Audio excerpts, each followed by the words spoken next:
magaalada Dubayna waxaa lagu qabtay munaasabad diirada lagu saarayay sidii loo maalgashan lahaa dhulka dowlad deegaanka Soomaalida Ethiopia waxaana munaasabadani ka soo qayb galay wasiiro ka tirsan dowlad deegaanka Soomaalida Ethiopia safiirka dowladda Ethiopia oo fadhiya dalkan isu tag Imaaraadka Carabta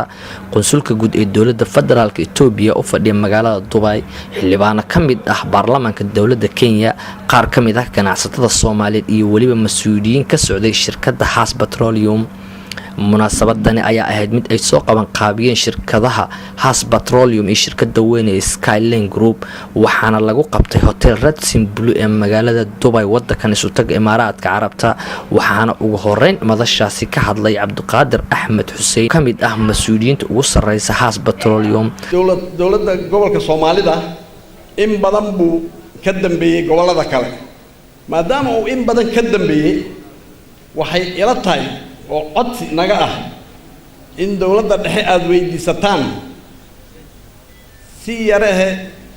affirmative action si gooni ah fiiro gooni ah in loo yeesho oo waxyaabaha qaar laga dhaafo si ay gobolladii kale u soo gaaraan waxaa ka mid ah cashuurta waxaa ka mid ah shuruucda laysamada lagu qaato oo la fududeeyo fududeynta waxay keeni lahayd in mataqaanaa maalgashi fiican waddanka ka dhaco maalgashigaasana dhali doona dakhligaad adiga mas'uulka ka tahay sidoo kalena waxaa munaasabada ka hadlay madaxweyne ku-xigeenka ahna wasiirka ganacsiga ee dowlad deegaanka Soomaalida Ethiopia iyo waliba wasiirka qurba joogta waxaana dhammaantood ay soo bandhigeen fursadaha maalgashi ee u furan ganacsatada Soomaaliyeed waxaan rabaa arinta nabadgelyada oo yar oo soo kicisay waliba qolihiina xamar ku koray ee ku dhashay waa ka najiiba nabada qaatay oo fiiq tagay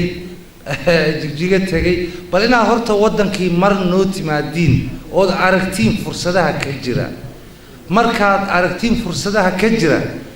ama dhulku intuu isu jiro ama dhinaca la maal gashan karo xitaa qofka noo yimaada ee asa tourist noogu yimaada meesha uu ka aadaya Qaahira iyaduba waa investment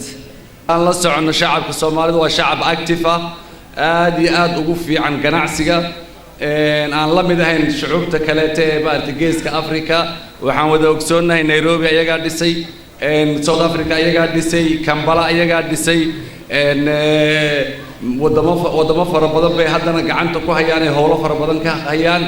waxaan ka rajaynaynaa shacabkanaga Soomaaliyeed ee walaalahana Addis Ababa inay dhisaan jigjigana inay dhisaan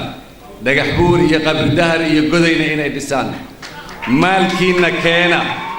wax walba oo u baahantiina gacmo furan baan idinku soo dhaweynaynaa qaybta shidaalka markaan soo qaato qolkiiba 60 shidaalka wadanka Kenya ama regionka waxa xukumaan muriyay Soomaalida iskale kamid yahay oo weyn yahay Haas Petroleum Haas Petroleum waxa lagu ka shaqeeyaa wadanka Kenya wadanka Tanzania wadanka Uganda wadanka Rwanda wadanka Burundi iyo wadanka South Sudan iyo Soomaaliya qaybo Soomaaliya kamid ah linka shanaadadka ku nool ee Soomaalida ku nool inaad tusaalana qaadatiin Soomaalida wadanka Kenya inaad wadankiina aad hormarisiin wadooyinkiisa aad dhistiin tacliinta aad jaamacadaha badisiin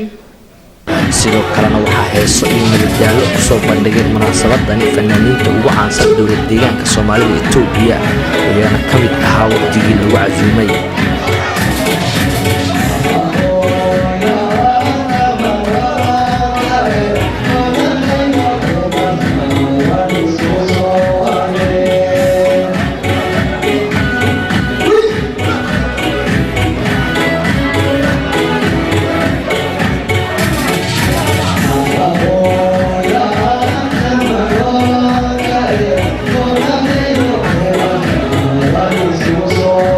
Yeah.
xasan xuseen